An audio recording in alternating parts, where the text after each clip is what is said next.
What's up, you guys? Me from Team Tech here, back again, another video for you guys today. We're talking about the iPad Pro M1. Apple just announced not too long ago the iPad Pro M1. It's going to come out with 11-inch and 12.9-inch, exact same sizes as last year, except this time the iPad is now powered with the M1 chip, the same chip that's been talked about all over the place, that's putting other laptops to shame, other Windows PC to shame, other Intel chips to shame. And basically this iPad is supposed to be super duper powerful, the most powerful iPad that Apple's ever made. Granted, it should be because it's the latest model.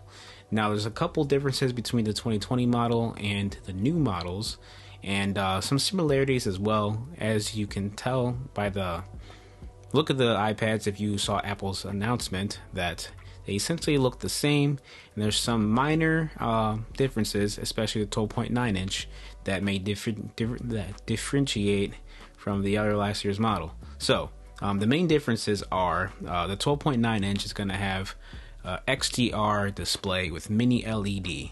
Now, what does that mean? It means you're going to have a lot higher brightness than last year's liquid retina model, and the contrast ratio will be a lot better. It's supposed to have deeper blacks, and it's supposed to be more battery efficient. Now, even though it's going to be battery efficient, speaking of battery, the M1 chip in the iPad Pro doesn't improve on the battery life. You're still going to get 10 hours of battery life on the iPad Pro, as opposed to 18 hours on the MacBook Air or 20 hours on the MacBook Pro with the M1 chip. Now, why is that? According to Max Tech's videos, the M1 chip is going to be powered down on the iPad Pro, so that way it uses a little less power than it could ultimately use, like it does in the M1 MacBook Pro and the MacBook Air. Now, another difference between the iPad Pro 2020 model or 2021 model is that it's going to have Thunderbolt 4 port instead of USB-C, and what that means is you can connect to a 6K monitor and get the full display, get the full array, instead of when, like last year's model, when you connected to external monitor, you had the 4:3 aspect ratio with a bunch of black bars. But now with the M1 iPad Pro, you can utilize the entire screen, which is great. But then again, one big thing that I have to talk about is that instead of getting utilizing the M1 chip like you would on the new iMacs or MacBook Pro, MacBook M1 M Air, gonna have iPad OS. That's a big thing right here. iPad OS is still gonna be a part of the iPad Pro. Now, if the update in iPad OS 15 integrates some kind of desktop software into the iPad Pro to actually utilize the M1 chip, then essentially you're still getting an iPad. It's still going to be a tablet. It's still going to run iPad OS. It's not going to run macOS. It's not going to run Final Cut Pro. It's not going to run Adobe Premiere Desktop on your iPad Pro. So, I mean, what are you going to get out of it really, except for the same experience you've been getting for the last maybe 3 years from iPad OS? Regardless of the fact, whatever chip's in there is still going to be limited by the software. Nobody's really talking about this. Everyone hypes up the M1 chip. It's the best chip ever, and it is a great chip. It's phenomenal. It's a game changer, but it's going to be limited by the software because you're still going to be stuck with iPad OS. Unless iPad OS 15 has a hybrid thing where you can use all these desktop things or even run macOS on the iPad, then essentially you're only paying for a better display, Thunderbolt 4, so you can get a full 6K array of iPad OS on a big monitor. Whoop-de-doo. And that's pretty much it. I mean, they do have some cool little stuff that's gimmicky, such as center stage, where the camera will follow you around. It will go from wide to super wide to get everybody in the picture, yada yada. It's cool. I mean, I don't know anybody who's gonna really care about that or want to upgrade their iPad to something because they want to get center stage in the camera, so that whenever they FaceTime, whatever video call that you use, the camera does that. And I'm pretty sure it might be just needed to FaceTime. I don't know yet. I don't know what kind of software you need to run center stage. I don't know what apps will utilize center stage, but I mean, that's pretty much one of the small things that you're going to be upgrading from. Another thing is that it now has Wi-Fi 6. Cool. Better internet connection. Not worth the upgrade if you already have the 2018 model. 1600 nits HDR. Again, cool if you have like HDR video obsession and you really use your iPad as your main device for content consumption, then good for you. Another thing that Apple didn't mention really, but if you do buy the new iPad with the M1 chip, and you have last year's model, and you have the Magic Keyboard of last year, then it might not work. They said it might not be compatible because of the thickness is a little. The new iPad will be a little thicker than last year's model, meaning the Magic Keyboard probably won't shut all the way, which also means you have to fork out another $350 for this year's Magic Keyboard. And this year's Magic Keyboard, the only difference is it comes in a different color, and it can support the thicker iPad of this year. But it's a new Magic Keyboard, right? They still didn't put in function keys. Apple had a whole year to put in function keys on the new generation Magic Keyboard, and they didn't do it. Logitech made a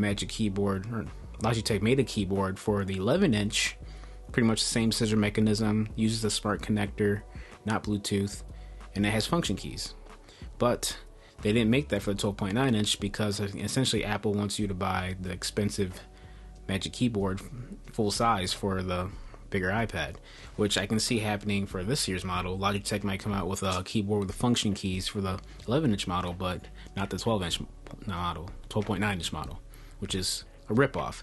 Apple's essentially ripping us off these new iPads.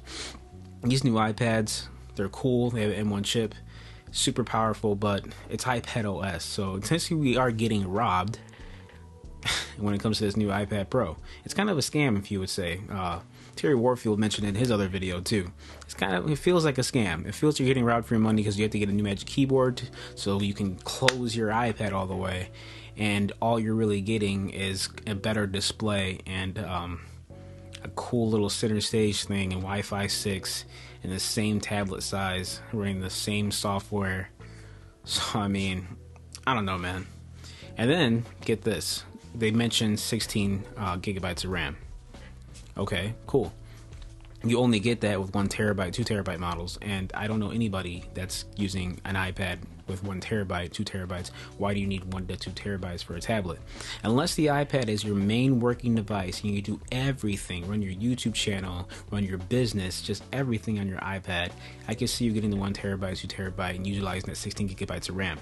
And that 16 gigabytes of RAM is a little bit of overkill because if you're not using desktop apps such as Final Cut Pro, Photoshop, Lightroom Classic, or other big desktop apps that require a lot of RAM to run efficiently, then I don't really see the point of having 16 gigabytes of RAM on the iPad unless they plan on utilizing desktop apps, professional apps like Final Cut Pro, Adobe Premiere Pro, or other desktop apps such as the stuff you guys might use for coding.